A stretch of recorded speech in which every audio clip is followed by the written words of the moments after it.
Welcome back. All right, so second series I'm going to look at today, and the third series overall, Boston and Florida. And I don't really have a way of doing this, just I figured I'd do the Eastern ones first.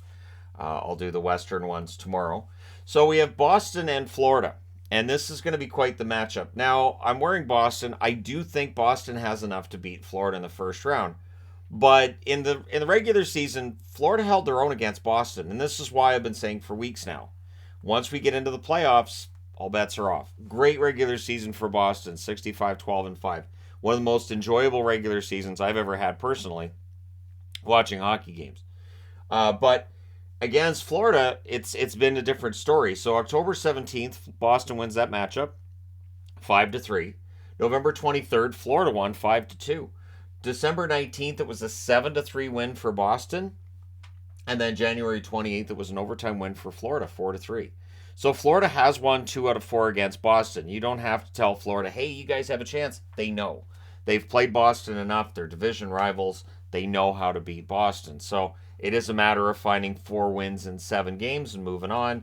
And for Florida, a team that's gotten out of the first round twice in their entire existence, 1996 and 2022. Well, 1996, they played and beat a heavily favored Boston Bruins team that year. And I remember that series. I remember thinking to myself, what is happening? Why is this happening? And being very angry with the Boston Bruins by the end of that 1996 series. So the Bruins lost last year in the first round against Carolina.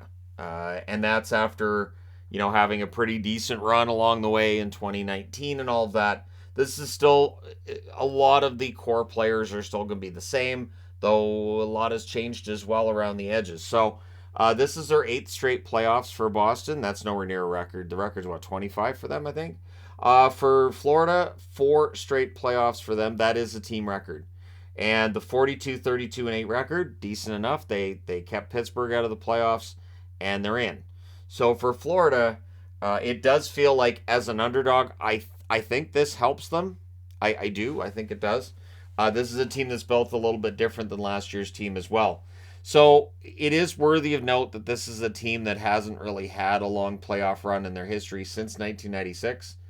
But there are some pieces there that I think should make them a pick by some. Although I would expect that poll, once that closes, that it's probably going to be quite lopsided for Boston. But when we look at the special teams, 22.8% for Florida, 22.2% for Boston on the power play. So a bit of an edge towards Florida there, but penalty kill, that favors Boston heavily. 87.3% for Boston, 76% for Florida. So if Boston can maintain that dominance when it comes to penalty kill, and if Florida's penalty kill struggles, that should really, help Boston in the series. Goals for per game aren't that far apart. For Boston, 3.67 goals for per game. Florida, 3.51. These are teams that are capable of scoring in bunches. These are teams that thrive on those changes of momentum. And Boston's played a pretty perfect year. Florida, it really is a matter of when they're hot and when they're confident, there's a difference. Now, their goals against, there's a huge difference there. Boston leading the league with a 2.12 goals against per game mark. The Florida Panthers, 3.32.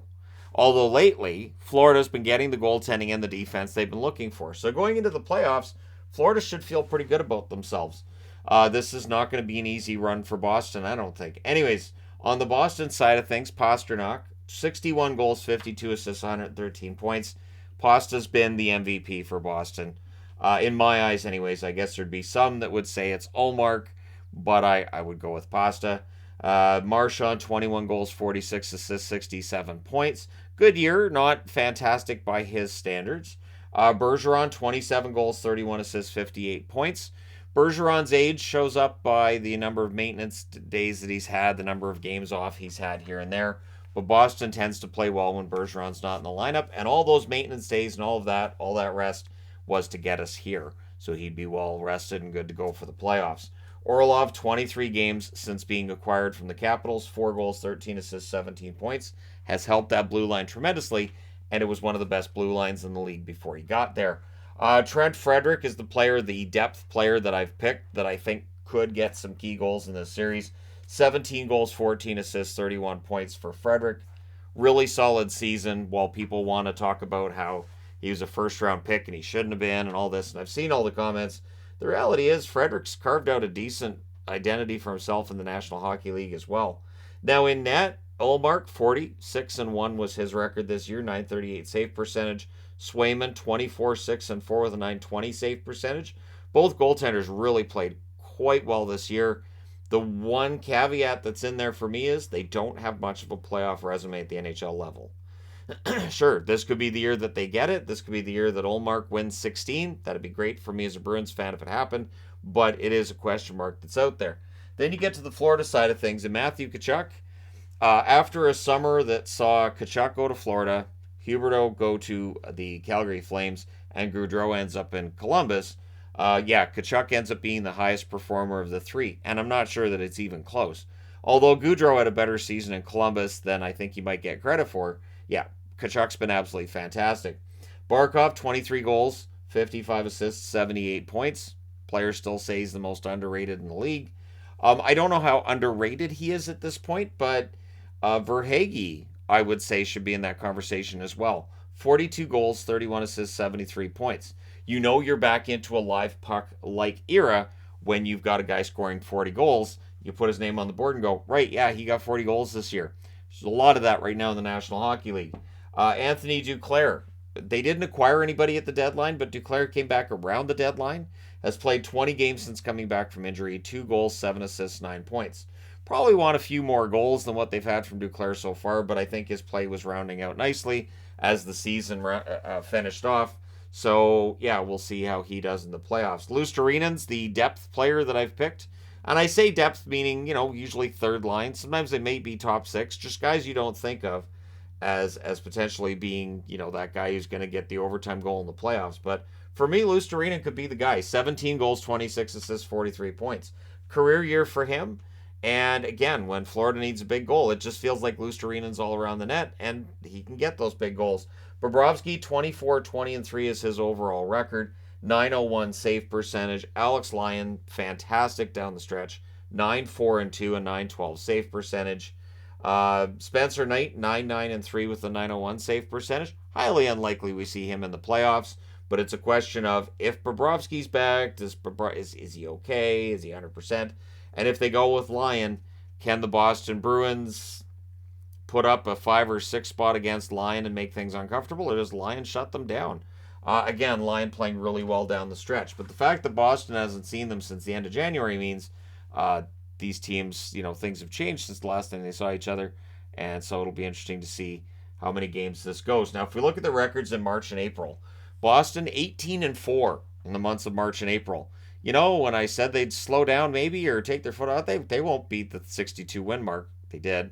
They won't pass 132 points. They did. Florida was 12-6 and 2 over that same period of time. Florida, really good run for them to get them into the playoffs. And the question now becomes one of, do they behave like they're happy to be there, or do they go out there with something to prove? And my guess is they'll go out there like there's something to prove, a bit of a chip on their shoulder. And again, Boston has been upset by Florida in the playoffs before. It was a very long time ago. Does it happen again?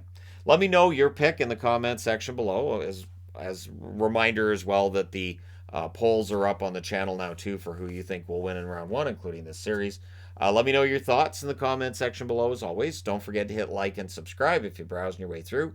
You just happened upon this video. Thank you guys so much for watching, for all your support. I will talk to you again soon.